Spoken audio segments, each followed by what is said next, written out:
నా మీద వ్యక్తిగతంగానే నేను గొడవలు పెట్టుకోను. కానీ వ్యవస్థ దెబ్బతిన్నప్పుడు మటుకు నా సొంత రక్తమైన సరే నేను గొడవ పెట్టుకుంటాను. ముఖ్యమంత్రి గారి నుంచి ఏం ఆశించాం, తెలుగుదేశం పార్టీ నుంచి ఏం ఆశించాం, మెచ్చి మేకతోలు గొప్పదారు ఆశించామా? అరే మీరు పత్తిపాటి కనీసం ఆ సాగర్ చివరి భూములు కనీసం ఒక కాలువ తీసుకొచ్చి కనీసం సాగు అవసరాలు తీరుస్తారని ఆశించాను. అవి తీర్చలేనప్పుడు ఒకవేళ తీర్చలేకపోతే మేము తీర్చలేకపోయాం అని చెప్పగలిగే స్థాయి కూడా లేనప్పుడు ఉన్న ఒక్క ఎమ్మెల్యేని తీసుకెళ్లి అమలు చేస్తా ఉంటే నిజంగా బాధ కలిగించే అంశం. రామకిషోర్ బాబు గారిని తెలుగుదేశం నాయకులు ఆయనంటే ఇష్టం లేకపోతే ఖచ్చితంగా ప్రజాస్వామ్యంలో క్రిటిసైజ్ చేయొచ్చు, విమర్శించవచ్చు, పక్కకు పెట్టేయచ్చు, అది పద్ధతి. కానీ మైల పడిపోయింది, ఈయన వల్ల పార్టీ మైల పడిపోయింది అంటే అది నిజంగా ప్రజాస్వామ్యానికి విరుద్ధమైన పదాలు, అది తప్పది. తెలుగుదేశం పార్టీ స్థాయికి మేము మిమ్మల్ని చాలా ఉదారంగా గుండెలకు ఎత్తుకుంటే మీరు గుండెల మీద తన్నారు. దయచేసి చాలా బాధగా ఉంది తెలుగుదేశం పార్టీ నాయకులు చేసింది. మీరు బాగుండాలని గుండెలకు ఎత్తుకుంటే తెలుగుదేశం నాయకులు ఆయనని మైల పడ్డారని చెప్పి గుండెలు కొట్టడం, మిమ్మల్ని భుజాల మీదకి ఎత్తుకుంటే మా గుండెల మీద కొట్టారు. గుంటూరు జిల్లాలో కూడా జన సైనికులు అండగా ఉంటే జన సైనికుడు ఫయాజ్ అనే జన సైనికుడు పాప పచ్చబొట్టు పెట్టించుకున్నాడు, పవన్ కళ్యాణ్ అని పచ్చబొట్టు పెట్టించుకుంటే అధికారుల చేత బొట్ల కాళ్ళతో కొట్టించే అంత క్రూరత్వం దేనికి?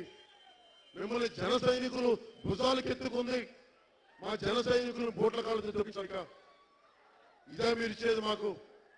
ఇంకొకసారి ఎన్నుకుంటే ఇంకొకసారి మద్దతు ఇస్తే మీరు మా మెడల మీదే బూట్లు పెట్టి తొక్కేస్తారు మీరు మమ్మల్ని. చాలా బాధ కలిగింది.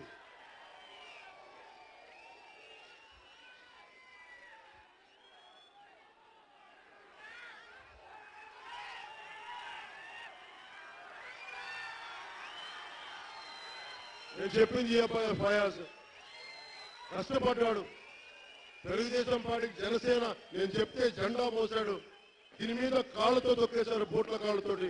ఇదా ఇచ్చేది తెలుగుదేశం పార్టీ? ఇదా మీకు ఇచ్చేది? మీకు అండగా నిలబడితే మా వాళ్ళని బోట్లతో తొక్కేస్తారా?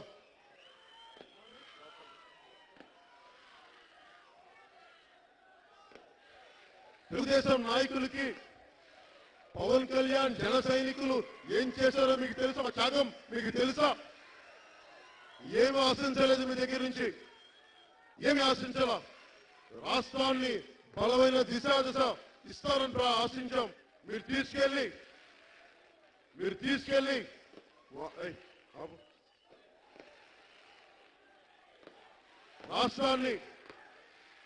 రాష్ట్రం తాలూకు దశని మారుస్తారు, నిర్దేశం చేస్తారు అని కూర్చుంటే మీరు ఒక్కొక్కరి మమ్మల్ని ఇబ్బంది పెట్టిన విధానం, తెలుగుదేశం పార్టీ విమర్శలు చేయడం, మీరు రావాలని భుజాలకు ఎత్తుకున్నప్పుడు మీ ఎమ్మెల్యేలు తప్పులు చేస్తే ఎమ్మెల్యేల గురించి మాట్లాడితే అక్కడ వచ్చి ఒక్కొక్క ఏలూరులో నేనుంటున్న నివాసాల మీద మీరు రౌడీ చేత దాడులు చేయిస్తారు, గూండాల చేత దాడులు చేయిస్తారు.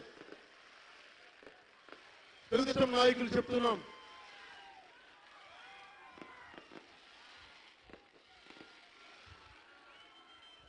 తెలుగుదేశం నాయకులు చెప్తా ఉన్నాం, నేను చాలా చూసి వచ్చాను జీవితంలో. పవన్ కళ్యాణ్కి ఇది పరిచయం కాదు. 2009 నుంచి ప్రత్యక్ష రాజకీయాల్లో ఉన్నవాడిని, ఉమ్మడి రాష్ట్రంలో తిరిగిన వాడిని, 2010లో ఉమ్మడి రాష్ట్రంలో తిరిగిన వాడిని, అందరికీ చేసిన వాడిని. ఆగండమ్మా, ఉమ్మడి రాష్ట్రంలో తిరిగిన వాడిని 2019 ఈరోజు ప్రత్యక్ష రాజకీయాల్లోకి వస్తున్నాం.